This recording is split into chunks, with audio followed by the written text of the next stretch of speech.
What's up, everybody? OCD Mikey, Hi-Fi Guy here, and I am back with another episode of Audio Autopsy. Today, I'm going to go into cables again. We're going to go into some speaker cables, and I'm going to show you how they're made.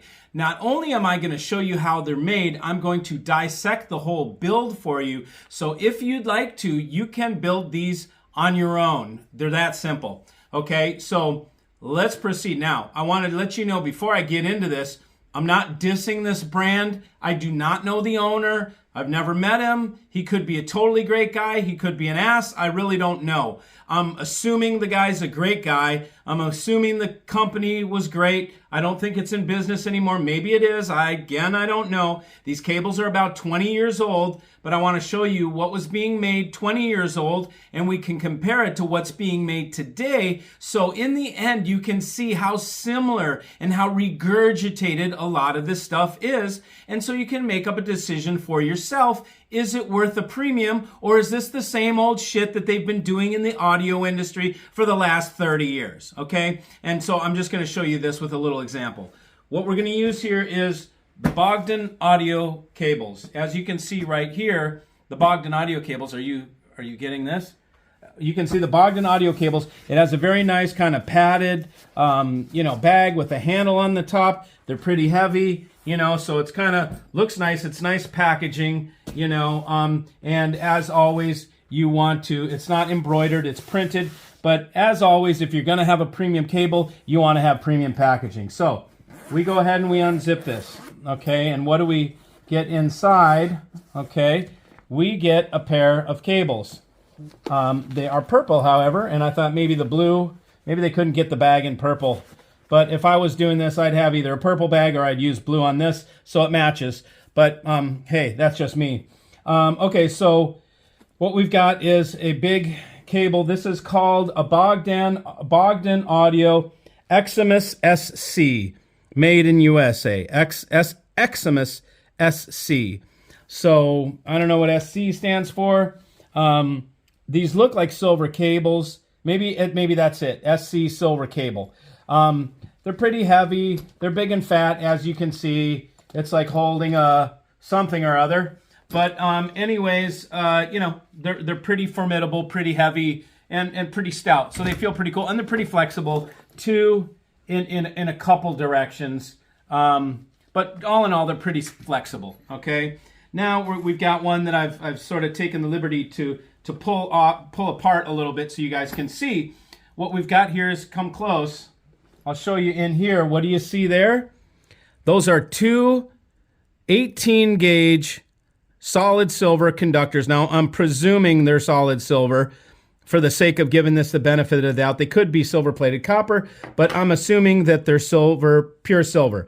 They are in a Teflon tube, a PTFE tube, which is an industrial type thing. You can buy PTFE tubes pretty much anywhere on the online, and you've got an 18 gauge, and then you put this inside maybe a 12 gauge PTFE tube so that you have room and you can slide that wire in there. Now, where do you get this wire? Any jewelry supply store will have sterling silver wire. Some might have fine silver, but you'd have to find, you'd find your wire from the jewelry supply house. You'd get your Teflon tube from McMaster Carr or any other industrial supply place, and you can sleeve your own silver into Teflon tubes.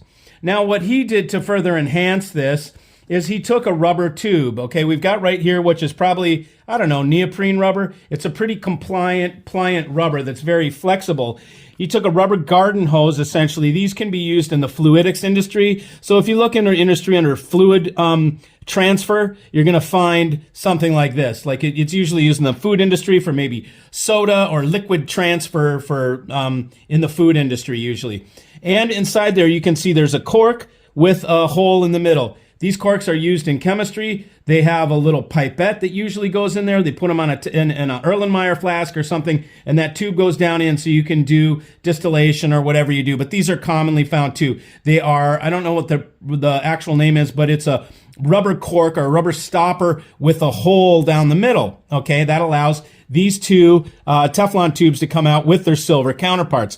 Now, what he's done, what it feels like, is he has plugged up the other end, and then filled this with sand, and it's a fine sand. So this is like the sand you find in ashtrays. You know those ashtrays that sit out, that white, really fine silica sand.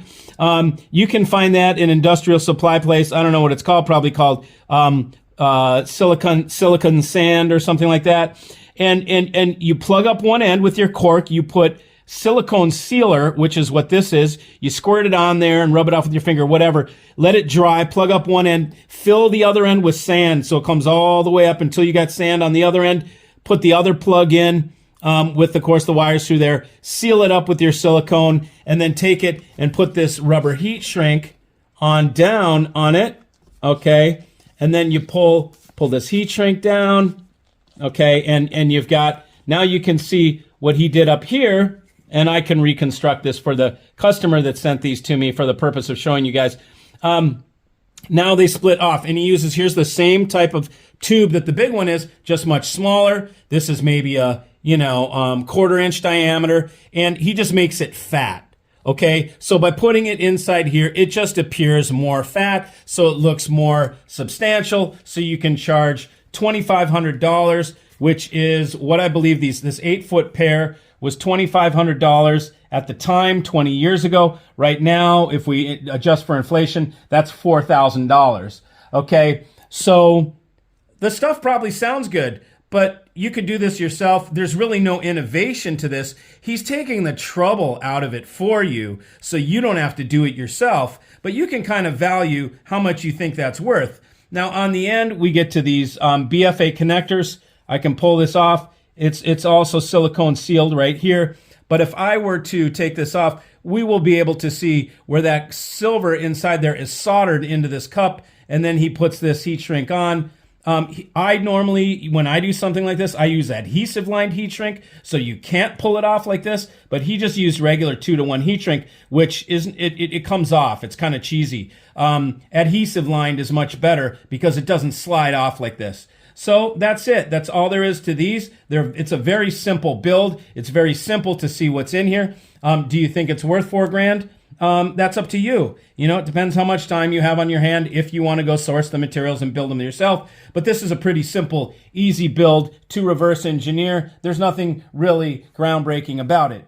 So I just wanted to take this time to show you guys how it is. I'm not making any assertions as to how it sounds, or anything like that. It actually probably sounds pretty good. I will listen to it and let you know. I mean, I know what solid core silver sounds like. It sounds great, but it's like, and it's 18 gauge. So 18 gauge for an amplifier, personally for me, I like something heavier. An amplifier is a high current device, and it usually works better. There are a few things that work good with fat gauge. One is speaker cables, one is power cords. Interconnects should never be fat gauge.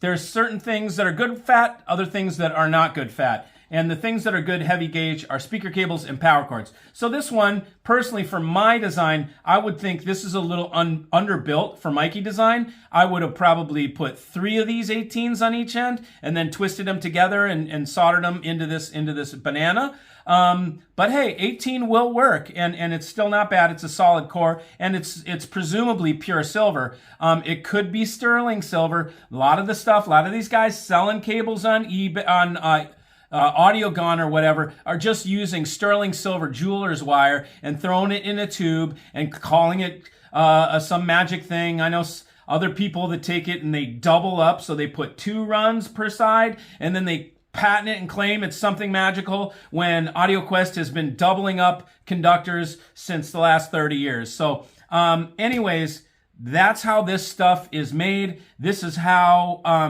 we go ahead and make stuff and sell it to you for thousands of dollars when we build it in the hundreds of dollars. The caveat to that is the time it takes us to build these, because this would take a time. It would be a pain in the ass. You'd be spilling sand all over the place, making a mess, and it's kind of one of those things. But if you don't mind doing that, I just showed you how to make a $4,000 pair of 8-foot speaker cables. So thanks for joining. See you.